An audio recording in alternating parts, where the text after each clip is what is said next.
Welcome to Fundamentals for Startups, a CoMotion Labs production. My name is Caroline Hansen, and I'm the manager of Startup Hall, which is where you're sitting right now. We are a multi-industry incubator hosting early-stage startups from both inside and outside the University of Washington. We provide our members with critical infrastructure and opportunities for learning, mentoring, and networking. And we are always looking to connect with founders in life sciences, hardware, and tech plus. For a limited time, tech entrepreneurs can take Startup Hall for a test drive and see if our resources, advisors, and community are a good fit. Use this QR code to apply right now. Fundamentals for Startups is a weekly lecture series on topics related to entrepreneurship. Every week, we bring in a new expert to share insight and answer questions.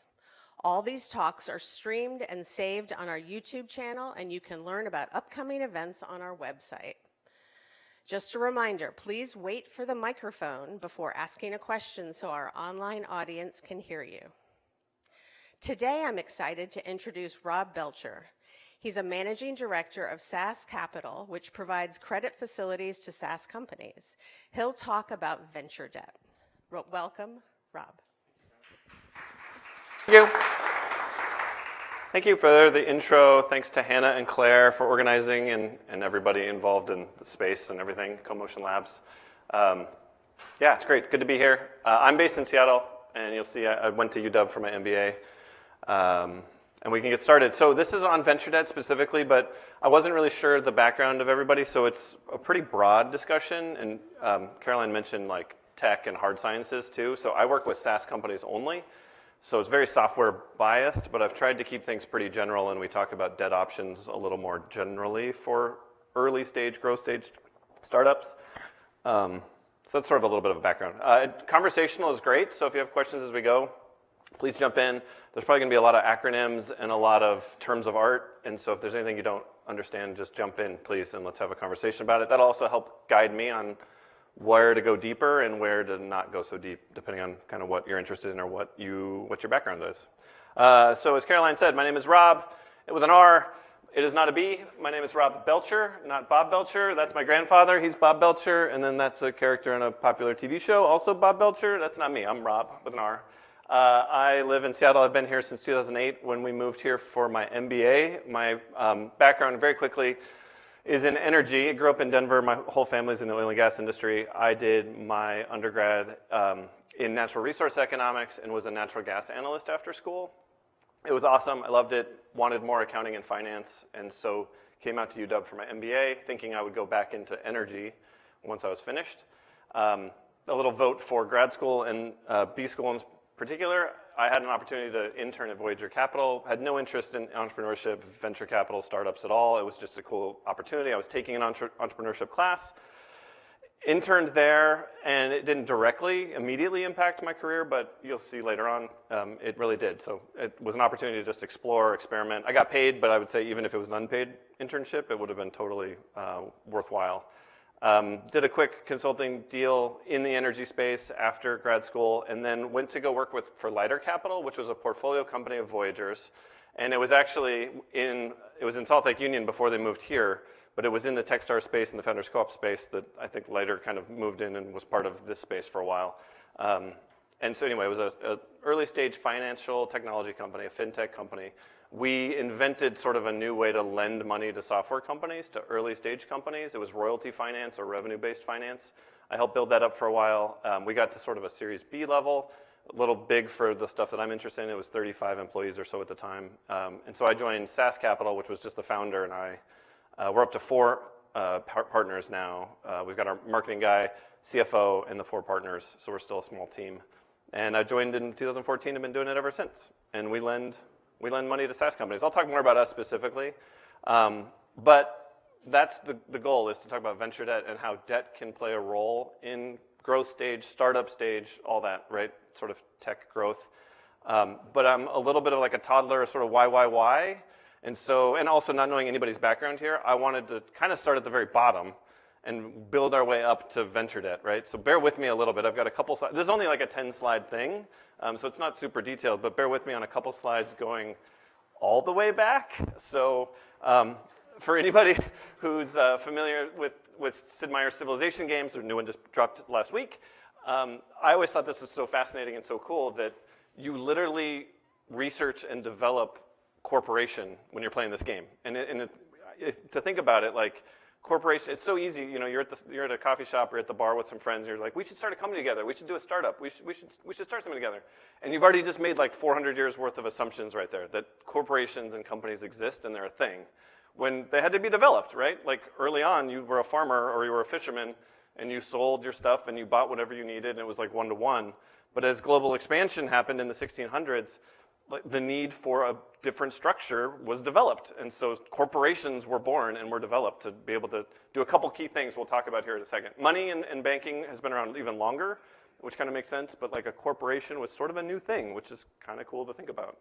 So there's that. So what did the corporation give us? It gives us two things. It allows a company to take in money, which is important, can take an investment, and possibly even more importantly, it limits the liability of the operators. So that separated out you and it allowed people to take a lot more risk is the point. And so that was a huge deal, is people could take in money from outside investors, go sail around the world. If they came back with nothing, they weren't personally liable, right? And the same thing is still true today.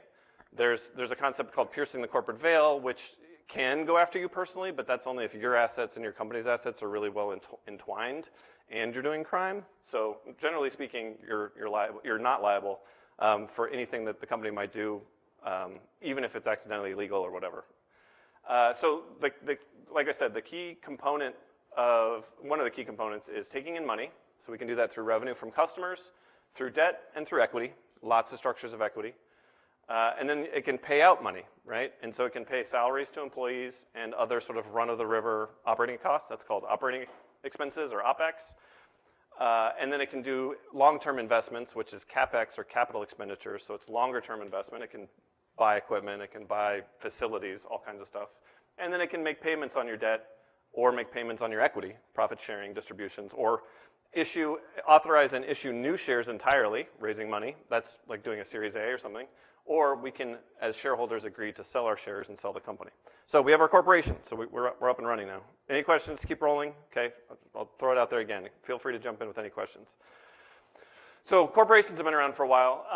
And this is, again, bear with me, we're going into some history here, but I think it's important to set the stage and kind of talk about how things have changed over time too, because venture capital and private equity continue to evolve, and they are different today than even kind of the classic sense, or like even 1999, like, you know, the dot-com boom or anything. Like, things have actually changed quite a bit in even just 20 years. So first off, some definitions. Private equity and venture capital get lumped together and bandied around together a lot, and they're very different. Private equity is huge. It's the umbrella thing. And venture capital is a niche within it. And it's still relatively small today. It's grown quite a bit since even the 90s or the 2000s, but it's still a relatively small niche under the giant private equity umbrella. They have blended more and more over time. Private equity firms are blurring the lines and definitely being more and more involved in venture capital type deals. But historically, they're very different models with very different goals and approaches to things. So just wanted to separate them out so that we're very clear on this. But you probably heard of RJR Nabisco, the Barbarians of the Gate. That's the kind of the famous one. That was in the 80s. That's kind of what brought LBOs and private equity to the forefront. The private equity model is to buy a company, maybe trim costs and run it very profitably and pay out distributions and cash flow to the private equity firm. It's a cash flow model. Venture capital is very different in the sense that they don't buy companies, they invest in them. You guys are probably more familiar with the venture capital model. They invest in them sometimes, you know, between 1 and 49%, often not controlling stakes, right? A minority stake, and it's a value creation model. They're looking for the value of those shares to go up, and we sell the company down the road for more, and we make money through the valuation. So it's very different. Like I said, they've kind of blended over time, but that was the traditional classic difference between the two. Something I would share is the genesis for venture capital all the way back in '57, which is kind of crazy to think about, but was around semiconductors and the boom of electronics and computer chips. And so Fairchild Semiconductor wanted to build a manufacturing facility and start making computer chips. And through their network, they raised money, sold 20% of the company to help build it. Huge upfront cost, huge risk, unknown. This didn't exist. Computers weren't really a thing. Is this going to work? that's sort of the VC model, and that's how it started and was very successful, right? Interestingly, so I credit Brad, and this is, so I'm a lender, right? I'm not a VC, so I'm a little biased, and you'll hear, I'll try to be very clear about my biases as we go through. But I will say that this is very interesting to me that model, VC, it's amazing, right? It is a very interesting asset class that's designed to solve big problems with huge risk and uncertainty. Brad Feld and Fred Wilson, I don't think they actually intended to do this. I don't know if you guys have heard of them. They've been a little quiet recently because they've had 25, 30-year careers.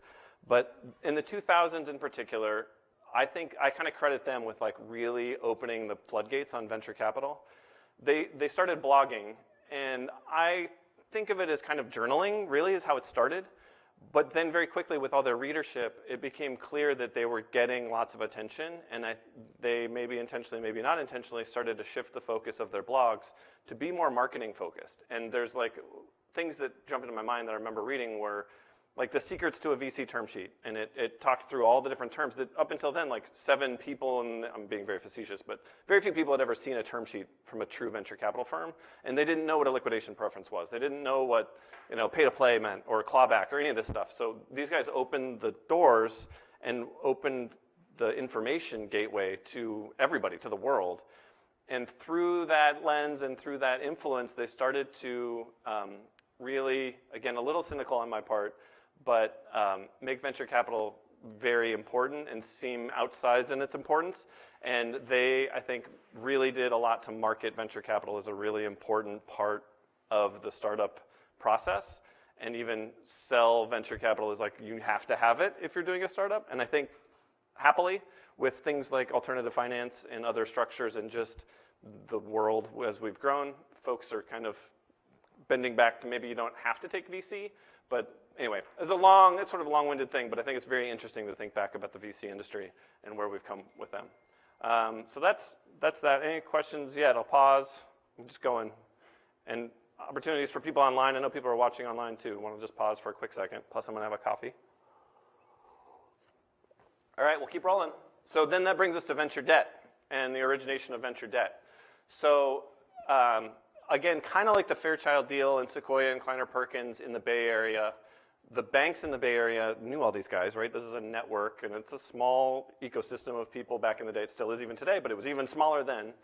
And they knew everybody, and they knew about these deals, and they wanted to bank these companies. They're raising $10 million. Banks want deposits, so they want to bank these companies. So what can they do to get these deposits? What can they do? What can they offer these companies to attract them to their bank? We can offer them a loan, because if they take a loan from us, we require them to bank with us, because we want custodian control over the cash, et cetera. And if we get those deposits, we get wiring fees and monthly fee, all these. It's great. Like that's the business model. So they offered venture debt. They went out to all the VCs, and they offered debt to all their portfolio companies. And so the sort of venture debt market was born by all these banks looking to get deposits from the companies, as well as if they got, if they built a good enough relationship, they could bank the funds themselves, which was even sort of the bigger fish, right? So this was sort of the genesis of this, financial ecosystem of banking portfolio companies, banking the funds. Key things to keep in mind, and this still exists today. So venture debt still exists today. There are certainly more options. This is sort of the history of it, and it was very straightforward and simple back in the day. The last 10 or 15 years, it's gotten more complex, and there's more structures and options, which we will talk about. But historically or traditionally, the way to think about venture debt is it's from a bank, and it's done at the same time you raise a venture round. So instead of raising $10 million of equity, you'd raise $7 million of equity and $3 million of debt from a bank. You save yourself 30% dilution. That's great. All sounds like a really good deal. It has a couple benefits. It's usually fairly cheap-ish. I mean, it's bank financing. It's not like your mortgage. It's going to be probably in the 8 to 11% range, even today. But it's it'll probably be like pretty prepackaged. Like we do deals with Square One all the time. Or Square One doesn't exist anymore. Several of these don't exist anymore. Bridge Bank. And it's a prepackaged deal. If you do a deal with us, we'll get you $2 million of debt from Bridge Bank. So it's pretty simple and straightforward. It has some cons, which is we'll talk about in a second. But first, the underwriting structure and like the way a bank, the way you should know a bank is thinking about your loan if you take venture debt from a bank, which is probably the second bullet is actually the most important, which is they're following the VC, right? They have the relationship with the VC, so they're doing the deal with the VC. They trust their diligence, their deal sourcing, and they've done 50 of these with the VC in the past, and 48 of them have been perfectly fine loans, and so they have trust, and so they're underwriting the VC. And the fact that the VC will write a check if there's ever any trouble or if the loan needs to get paid back, yada, yada, the VC will back the loan to some extent. Loan to value also, so they're raising that $10 million at a $30 million pre-money valuation. We're doing a $3 million loan. We're into this deal for 10% of the loan value to the value of the company, right? So they probably have limits on them. I've never worked at a bank. I don't know what they exactly are, but they're pretty shallow, you know, like 5 to 20% is probably right. So they're not going to go crazy, but that's part of their underwriting is we think the company's worth $30 million. Startup values can vary significantly, but that's part of their underwriting is loan to value, something to think about. And then also a big part of it is this, the sort of VC track that you're on. If you're raising an A round, you are putting yourself on this track that you will probably raise a B round in 18 months and then a C round 18 months from then. And so part of their underwriting is also that you're going to either refinance this out in 18 months or do another round and re-up and refresh the cash. It's all cash focused, right? So that's part of it, is they're assuming you're on this track in 18 months from now, there'll be another financing. And then lastly, even if that doesn't happen, you're putting $7 million of cash on your balance sheet. You're putting that in their bank account on a loan that's worth $3 million. So it's doubly cash collateralized. And then secondly, you're burning cash, right? So you might burn 2, 3, 4 million. But a year from now, most of these venture debt loans are 12 months of interest only, and then amortization starts. And it's pretty short amortization. It's usually like 2 or 3 years, maybe even 1 year, or like 1 year with a bullet at the end. So the way they're also underwriting it is, by the time amortization starts, you still have enough cash in the bank to pay them back out of the equity you raised. Again, I'm being a little cynical, but this is kind of how they're structured, is that they're going to get paid back out of the equity. You can't even actually use this debt. It gives you access to 10 million, but you can really only use 7, and you can really actually only use 3 of that because you've got to pay back the loan if you don't raise it from somewhere else or have it from profit, but you're probably still burning. So that's a lot. I'll pause. Yes. Go ahead. What's incentivizing the VC in this? Like, why does the VC look at this as a positive and want to have a close relationship with this? This is kind of, like, I don't see that. Yeah, it's a good question. It is broader, so they know the bank will fund all their deals. They're banking with the bank, so they get a good deal. They probably get their mortgage from the bank. So First Republic, this is not why Silicon Valley Bank and First Republic, that's a whole nother conversation. They did not fail for their banking reasons. They failed on their cash management and their treasury reasons. They got really greedy and tried to earn yield and got upside down when rates rose. Their lending was fine, but part of their portfolio approach is banking VCs, and then they'll do their mortgages, they'll do their like an own line of credit personally that guys can buy boats with and stuff like this. So there's a lot of intertwined relationship stuff. And so for the VC, it's a good question. They only have to put 7 million in, right? They don't have to put all 10 million in, and they get the company funded with 10 million. And again, if you're on this 18-month cycle, and if they're backing you and they think you're going to hit it, it's actually an okay deal. So I hadn't gotten there yet, but if you are raising a bona fide venture round A, B, C, D, like we will take ourselves out of competition on these deals because we don't fund companies when a venture round, because of this, because we're not competitive. Like this is it's cheap, and so you should take it. So if you're raising a bona fide round, you should take venture debt, at least for now. We refinance out these deals 18 months later when that round doesn't happen. We refinance them out all the time. But at the time, it's a good deal. It turns into a bad deal if things go sideways. So it is a little bit risky in that sense. If you don't hit your plan, if you don't raise your next round, you've borrowed $3 million, so you've got to figure out how to pay back. Does that answer your question? Okay.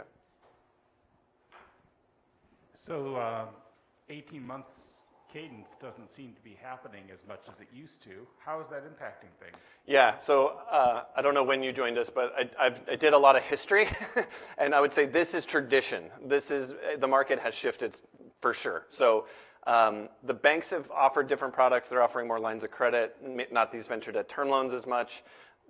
we don't see these deals as often, right? With Silicon Valley Bank and First Republic pretty much leaving the market. I mean, Silicon Valley Bank still exists, and they're still doing deals as far as I know, but we have seen many fewer refinancings than we did 3 years ago.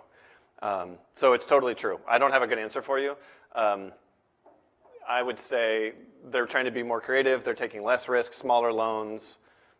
They're not taking longer IO periods or anything like that. They're still pretty restrictive. Yeah. From a startup perspective, is it just a more efficient way of raise capital? Why, as a startup founder, would I go? What wouldn't I go to a bank and get a straight bank loan? Probably because you wouldn't if you. So we'll get to. So I've got another slide. We can. I guess we can push forward. No, I won't because it's actually really overwhelming. Hold on. I'll wait on that. It's actually more of a resource anyway. Like we'll talk through it, but it's got a lot of words on it. The short answer is, in a vacuum, you probably can't qualify for bank financing. So a bank requires profitability. They're probably going to require you to personally guarantee it. This is probably not personally guaranteed, so that's a benefit. And also, you wouldn't be able to get $3 million. So depending on the size of your startup, you could probably get hundreds of thousands, not $3 million from a bank. So they're lending, again, off of this VC. That's their underwriting. They're banking them, really, and you're sort of along for the ride. So let's go to the eye chart. There's a lot here. Again, this is more of a resource and this is like almost my last slide, so we can talk about all this as much as you want. But these are sort of dead options. So to your question about like bank financing is on here. And so that's kind of your accounts receivable. That's something that is available to pretty much any company that's up and running and has customers, is accounts receivable or a working capital line of credit. It's cheap, it's simple, it's easy, it's great. If you have big lumpy cash flows from your customers or invoices from your customers, great way to go. It'll smooth out your cash flows. You can borrow. It is not long-term capital. It is not long-term growth capital. You've got to pay it back usually in 90 days. Pay it down to zero in 90 days. But a great tool, and that is available to anybody. It's probably personally guaranteed, but maybe not. It kind of depends. And it's sized based on the size of your company. If you're really small, you can get a $50,000 line of credit, and that's fine. If you're really big, you can get multi-million-dollar lines of credit like this. So it's great. Equipment financing. So we talked about technology, hard tech, sciences, that kind of thing. If you're building a lab and you need to buy equipment, this is a great way to go. It's specific to the piece of equipment you're buying, and so usually that's the collateral. Again, the whole lending thing is collateral. So the right way to think about it, what is the asset I'm borrowing against? What is the collateral? In the accounts receivable case, it's the invoice from Intel or from Apple or from whoever who's going to pay you the $300,000 in 6 months when they pay the invoice, right? That's the collateral, is that invoice and the fact that Apple is going to pay you as a customer your revenue. For equipment, it's whatever the piece of equipment is. If I want to finance this, the bank can come seize this anytime if I don't make my payment, right? And so that's the piece of collateral. So if you're doing a hard tech or a lab or whatever and you're buying equipment, financing it is a great way to go. It's usually fairly cheap also. It's usually pretty niche, like depending on what you're buying, there's probably a cottage industry of lenders who just lend against that thing. Servers are the classic one in the software world, kind of before cloud and AWS really blew up. You could finance server purchases when you were building your own data center or building your own, I guess, mini data center or whatever. So that's an example that I know pretty well. But outside of that, if you are doing a hard science, one recommendation I have is go talk to the manufacturer of whatever you're buying. They may know of lenders, and they probably have worked with people with their other customers and stuff, so you should go talk to them, and they can probably guide you to the right spot. Property mortgage, same kind of deal if you're buying a building, either a bank or there are mortgage lenders that are non-bank mortgage lenders. Great way to go. It's probably personally guaranteed. If that's what you're doing, that's a good way to go, separate from just like blanket senior debt. Venture debt we've talked about. Again, if you're doing a bona fide round, I recommend it. It is not going to be long term. You're going to have to figure out a way to solve it in about a year or 18 months. And the covenants make it so it's not super useful about right when you need it. So that's a little bit of a challenge. But for at least a year, it's a great way to go. Convertible debt. This is probably, so to your question about like why would we do venture debt, convertible debt is probably the area that has innovated the most over the last 10 years. It's the most prolific. You've heard safe notes and all kinds of other stuff. There is probably more convertible debt than like in the startup world than there is venture debt at this point. There's so much convertible debt out there because it's a stand-in for equity. but it's so it's great. So I mean, every deal we do, there's angels who have put convertible debt in, and that's fine. The advantages are it's meant to be equity. The only real disadvantage is it really is debt, so that if like anything were to happen before it converts, you just want to be aware that it actually is debt and it's a loan, and you have to kind of manage that, and there's interest that's accruing, you might have to pay it back, yada yada. So it can kind of catch you off guard. Everyone's thinking it's debt or equity, including the VC or whoever put the money in. So it can just be a little surprise. But generally speaking, it's great. You don't really have to negotiate valuation. We've seen lots and lots of convertible debt. And then royalties and alternatives. This is also a niche area that's grown a ton over the years. And there's probably cottage lenders that do whatever your startup is. They probably lend and have built a lending model that's specific to your thing, right? And so we're SaaS, we're SaaS capital.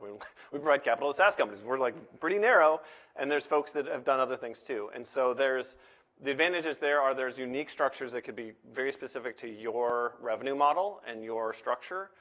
The downside of that is it can be unique and weird, and your lawyer's never seen this term sheet before, and just be aware of it. So like royalties have pros and cons. Revenue shares, like it can be really great. It also it's not super common, so it has some side effects to it too. Yeah, and then lastly, my comment here on bridge debt is not a thing. It doesn't exist. There's no bridge debt market. You can't go out in the market and look for bridge financing. No one provides bridge financing. The people who provide bridge financing are insiders, pretty much only. We turn down people looking for bridge debt all the time because they're burning too much and they are going to run out of money. And that's not something any lender other than an insider is interested in funding. Insiders have all the information. They have the incentive to protect their existing investment. Should be your first. First off, don't get in a situation where you need bridge debt. That's my first message. And then secondly, if you do, insiders should be your first place to go. And secondly, if you're going out to the outside market, don't call it bridge debt. Call it something else that you're looking for, because it's a sign that something's gone wrong. So we refer to ourselves as boost capital. All of our lenders are burning cash, but they're burning cash in a way that they could get to profitability if they needed to. So it's boosting them to some event, as opposed to bridging some chasm that you can't get past unless you get financing. And that's the difference, is sort of bridging something that's insurmountable without financing. I'll pause again. Any questions on any of this or anything else? Yeah.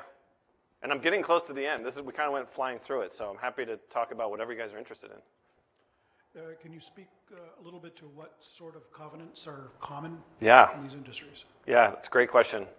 I'm trying to think. So I can talk about venture debt specifically. The real challenge with venture, and this comes back to the not being able to use the money you've borrowed with venture debt and bank debt, is there's usually a balance sheet or a liquidity covenant. So if you borrow $3 million, the liquidity covenant will be you have to keep $3 million of cash in the bank at all times, which is really challenging to use. So that's the big one. Commonly nowadays in the SaaS and software world at least is MRR or a retention covenant.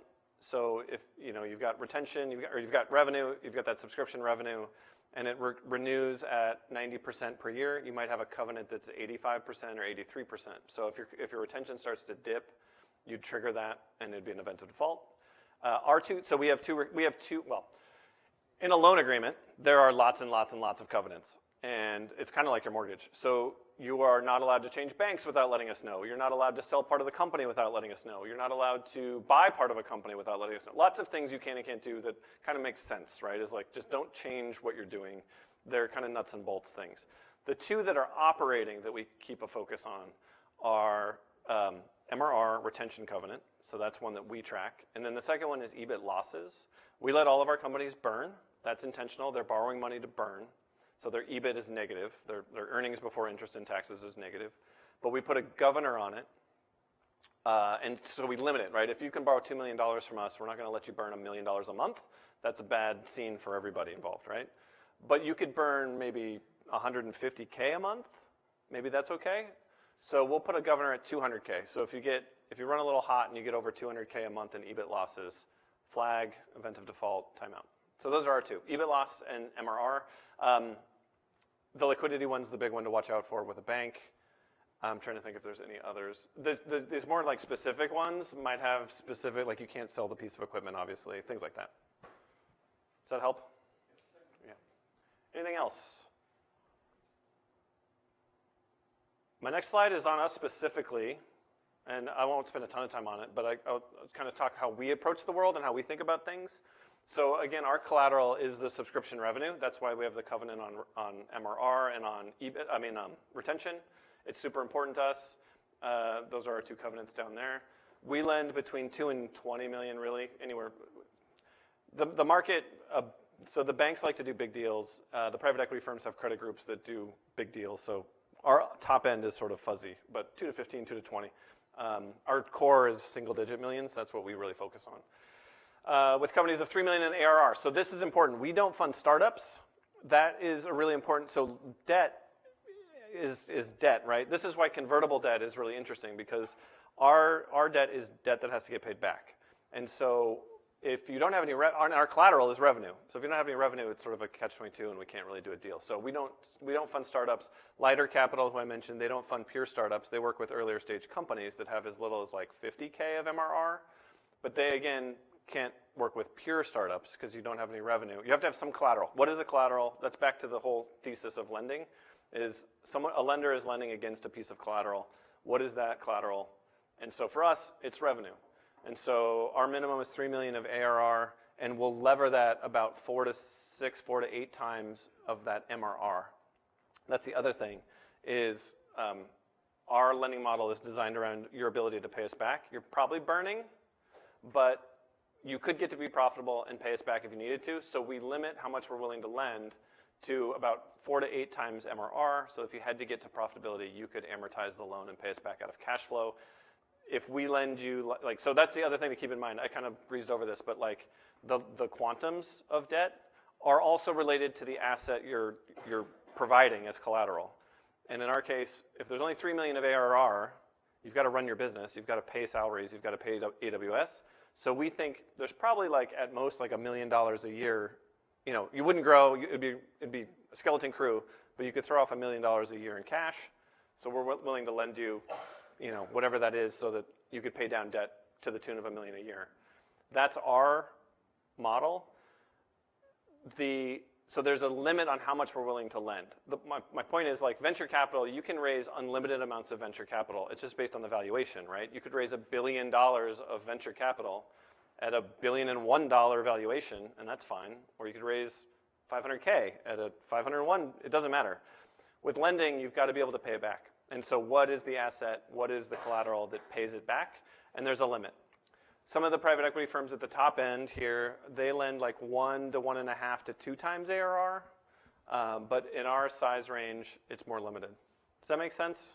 Kind of want to make sure that's clear. Because like some people call us and they're like, can I get $10 million? And they have $1 million of revenue. So I just want to make it like clear that with debt, that debt is limited, venture capital is kind of unlimited on the upside.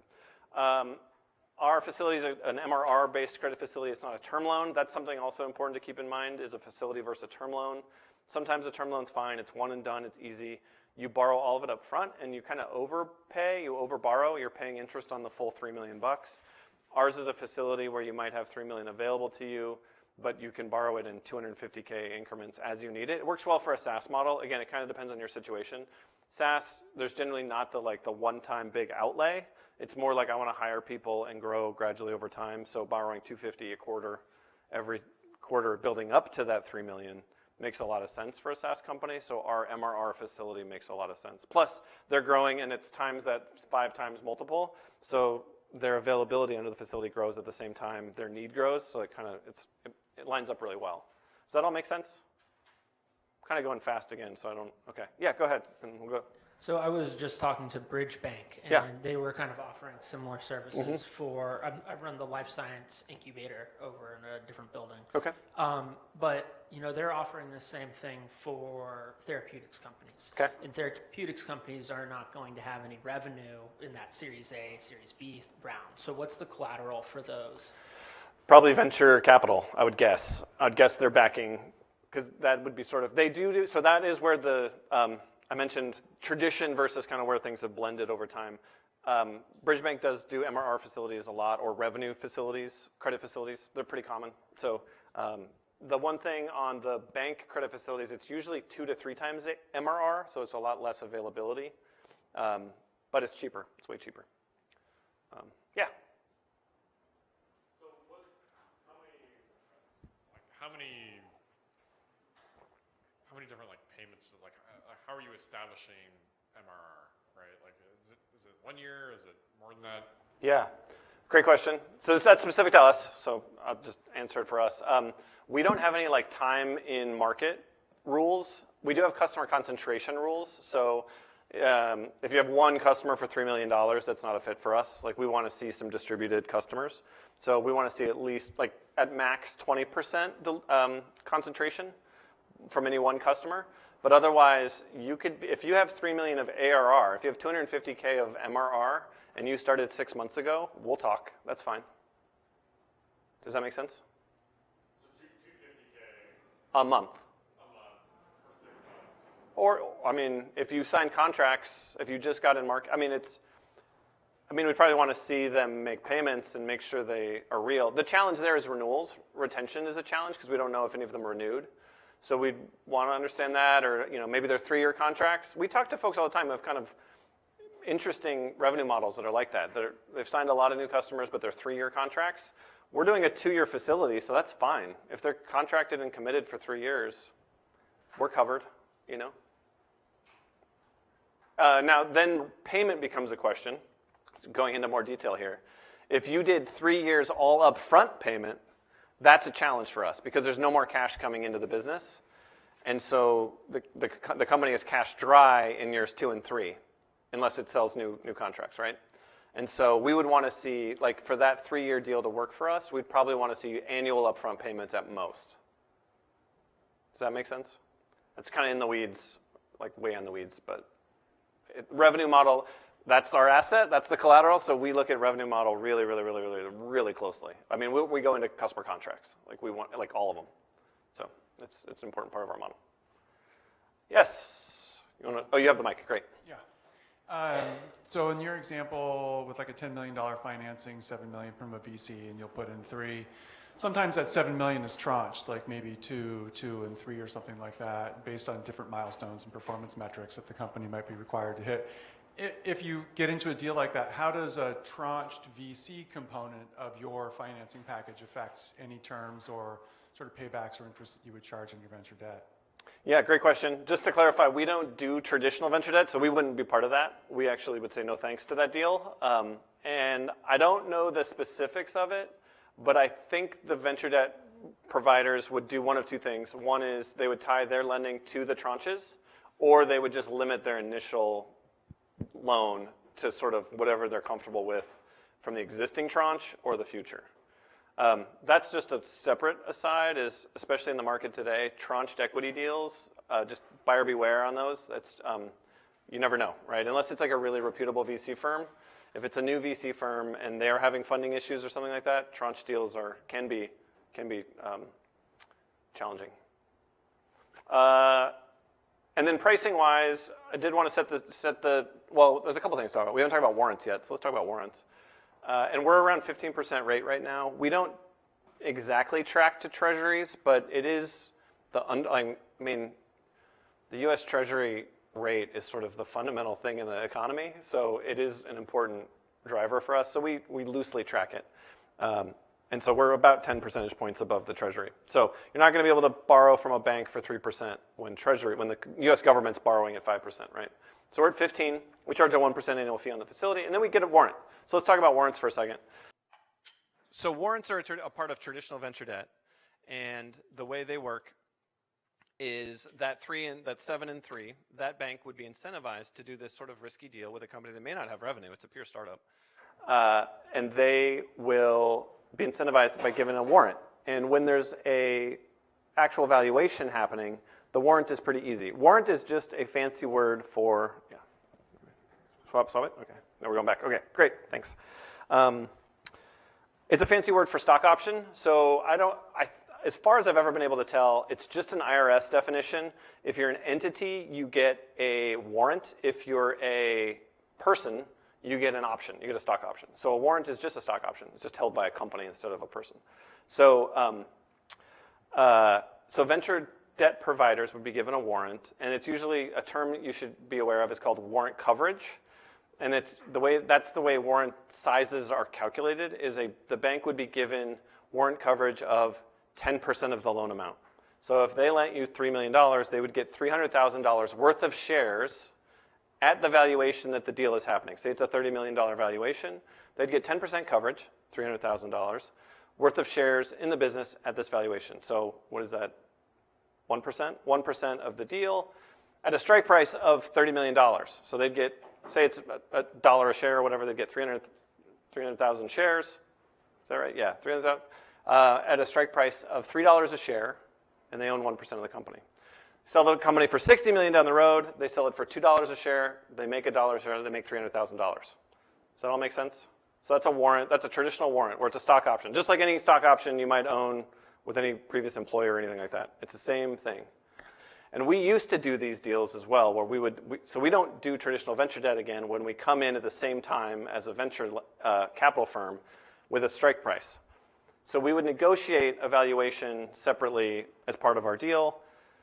That became pretty fraught in like the late 2010s and the 20s, and valuations were all over the place. So we've moved to a penny warrant, which is something you should be aware of. That's pretty cool. We like it. We think it's kind of a win-win. And why it's a win-win is the strike price is a penny. So our buy-in is only a penny. It's not $1 a share. It's a penny. But in order to make that fair to you, the entrepreneur, we decrease the number of shares significantly. So we don't call it warrant coverage. We just pick a percentage. And so my example was 1%, but historically, we would tend to own between 2 and 4% of a company. But at a strike price of $30, $40 million, now we do these deals at 1% dilution at a penny. And so we're in at a penny. We like that. And it's less dilution for the entrepreneur. It's not 2 or 4% dilution. It's 1%. So warrants are something you should be aware of. Warrant coverage is a term. Our historic size was 10 to 15% coverage is what we would do when we'd have a priced round. It's usually common for us. Sometimes venture debt will be at the same security that you're doing the venture round at. So if you're doing a Series A and it has a 3x liquidation preference, the bank will get Series A preferred shares at a 3x, so they get the same security usually. Any questions on warrants? It's usually where I get the most questions when I have a talk with an entrepreneur, because it touches the cap table. You touch the cap table, it's a big deal. Yeah. It is a big deal. It's a big deal. But I guess that's an important thing. Competitors to me in my space, other alternative lenders that don't do warrants will just charge a really high interest rate. They'll charge 20 to 25% rate and no warrant, which has a pro and a con. So the pro is no cap table, right, for you. The con is it's a higher cash drag on you today. And with us, you're kind of deferring some of that cost into the future, right? And you're like letting it ride a little bit. And you could see a possible SaaS capital in the future that would charge 10% interest rate and had a 3% warrant or something like that, right? It's a spectrum of future risk return versus today cash pay. So that's, you may see other lenders offering really high rate but no warrant. And it's possibly attractive. We lose deals to them sometimes. We think our structure, usually those are term loans, so you're paying that 25% on all $3 million today. This is actually cheaper. I don't need to pitch you guys, but that's just sharing kind of the pros and cons of the market. Yeah. So if I'm a $3 million in ARR, you'll loan me $1 million, or you'll have a line for about $1.5 million, and I can draw down on that for the 2 years. Is that right? And then it turns into essentially a term loan at that point, with kind of typical amortization based on the interest rate. Yep. And the dilution is really, if I have, between me and my founder, have 5 million shares outstanding, you're going to get a warrant 50,000. Is that as simple as that? That's right. And it's an important, this is more in the weeds, but I don't know, like these are deal terms, like you should know about this. So I'll kind of take your example a little further. So 2 things that I thought of when you were explaining that situation. One is we can renew and expand it. So we could do a $1.5 million facility today. A year or more from now, we can negotiate and do a $3 million facility. You've grown, let's do a $3 million facility for 1 year. And then the second thing to keep in mind is that warrant, you are paying for access to capital for 2 years. So if we do a 1 year, let's keep it at 1.5 million. So actually 2 things. Sorry, I'm interrupting myself. That warrant, you're paying for access to $1.5 million for 2 years. So if we did a deal for a renewal for 1 year at a $1.5 million again, the warrant I would ask for is 0.5, because it's half as long, same amount of dollars for half as long, 0.5. If we want to do 1 year and 3 million, I'd ask for a 1% again. It's twice as much dollars, 1 year, half as long. So it's tied. The warrant is tied to cash and time. Does that make sense? It's a little complicated, but if you see deals, like think about what the bank is offering you and why and where the value is. And so it's access to capital over time. That's what you're paying for with the warrant. So keeping it the same size for another year, lower warrant. We do these conversations all the time with our borrowers, like how much do you really want to reserve and pay for? And then they're banking with you as well, so you have visibility to their... No, we are a non-bank lender, so they bank with anybody. That's a good question. So we have something to consider when you're working with an alternative lender is you get to keep whatever bank you want. Generally speaking, if you're working with some, like a credit union or something that's very much not geared for commercial banking, we may ask you to switch. But generally speaking, if it's even like Chase, we've figured out how to work with Chase and Bank of America. They're still kind of retail, but they're okay. We have what's called a deposit account control agreement. So if you do take debt from a bank, you bank with them. They make you switch to their bank, and they control cash, and it sits in their bank account. And if there's an event of default, it's theirs, right? It's just there. It's in their bank. We don't have that. So to your question, we have what's called a deposit account control agreement with every bank, with every borrower. And if they do have an event of default, we can take this 3-way agreement to the bank and say, we're in charge now. And we've never done that. So just to be clear, like that's the nuclear option. That's a big deal to like take a company's cash. So we've never done it, but it's important that we have it as a possibility. You asked about reporting though, but I thought yeah. So yeah, sure. So reporting. So that's kind of on cash control and our collateral. On reporting, we're pretty low key about it. We have Dropbox folders with everybody, and they just put in monthly financials. We do require monthly reporting, monthly close, monthly P&L balance sheet cash flow, covenant calculation, and then a borrowing base calculation. So there's a whole tab that has MRR. We have some adjustments for deferred revenue, some things in the weeds there, and then times your 7 times or whatever it is, less whatever you've already borrowed. You know, it's a calculation of what you have available, and you could borrow. And they say, hey, look, I've got $275,000. Can I borrow $250? And we say, sure. Or they say, can I borrow $300? And we say, no. That happens sometimes. Go check your own file. Any other questions? I have 2 more really wonky things to share, but we don't have to go there if you don't want to. It's on interest rates. I didn't know the audience exactly, but we can talk about credit spreads and all kinds of fun stuff if you want, but we also don't have to do that. So that's kind of all I've got, but I'm happy to talk about this and share kind of the market and what's happening in the world today. Yeah, keep going? Keep going? All right, nerd out on interest rates? Great. All right, this chart got 3 things on it. It's got the 3-year treasury. I mentioned we don't really track this, but we kind of do track the 3-year treasury very closely. So we track the 3-year because it's close to what our duration is. And so the 3-year treasuries are closest. So the blue line is 3-year treasuries. You can see COVID era was basically 0, and it's popped up nearly 5 percentage points. The green and the brown are they are the corporate bond rates for B and CCC rated information technology companies. So it's pretty much the closest proxy for what we're doing. It's a huge difference, and this has actually caused us some problem when we do our audits and sort of our own accounting. There's a huge difference in the market between a B and a CCC. That's one step, but the market treats those as like, great, you're doing great, and junk bond. So there's obviously huge volatility in CCC. B is more stable. But that should just give you a sense. So like a CCC rated corporation is borrowing at 9% right now. So it just gives you a sense, at 15. I'm reacting to sometimes we get on the phone with people who don't have any expectation of what the market is. And like 15%. And well, yeah, like Salesforce is borrowing at 8%. So, what do you expect? So that's sort of the market. That's the current market, and you can see how the market responds to shocks. You got the COVID shock here, obviously the spike up in the B, which are again pretty stable. I mean, these are both pretty stable, but the COVID spike there. And then the really interesting thing that's happened, the fascinating thing that's happened is the spread. So the next slide is actually just the spread. So this is, again, those same two lines, but the percentages is the delta between the blue line on the previous chart and the green and brown line. So I'll go back to this one quick so you can kind of process what I was showing you. So it kind of looks almost the same, but it nets out the blue line. So it's the delta between the blue line and then the green and the brown. So it just shows the spread. And so you can see that the spreads for B at least are super, super narrow right now. Like basically the market's saying B-rated companies are they're almost the same safety as the US Treasury rate. So spreads have really collapsed, and it's very interesting. Whereas rates are way up, but the spread is way down. And then CCC is just pretty wild and hard to predict, but it's something to keep an eye on too, right? It spiked to nearly 20%. Yeah, nearly 20% last year. Did anything happen Did anything happen around, what is that, like September, October timeframe that the drop in BBB took place? The drop. Oh, I'm trying to think. I don't know.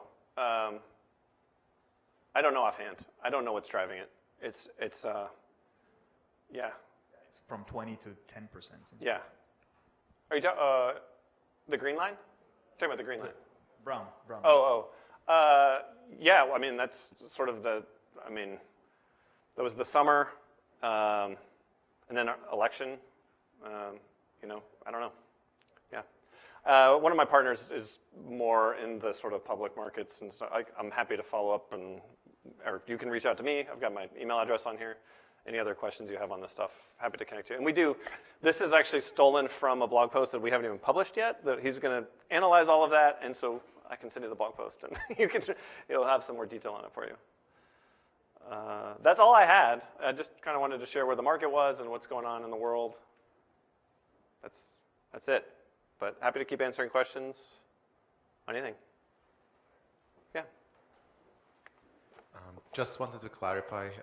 I'm wondering where does that data come from, and are those like public corporations or are those like startups or? Yeah, good question. So this is publicly traded debt.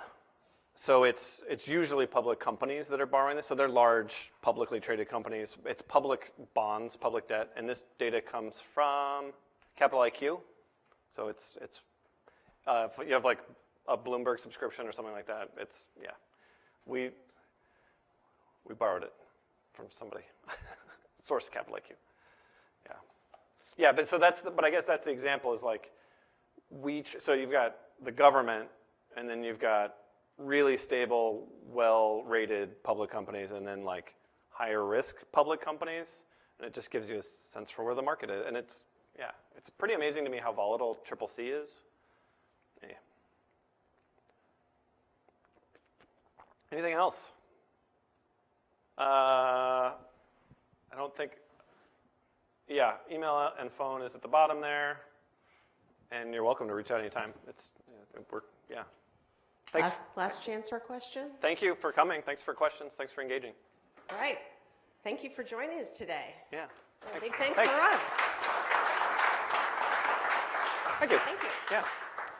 Next Friday at noon, commercialization consultant David McFeeters-Crone will talk about R&D partnerships. Sign up for that, and we'll see you next week. Thanks. And lunch is served. Yay.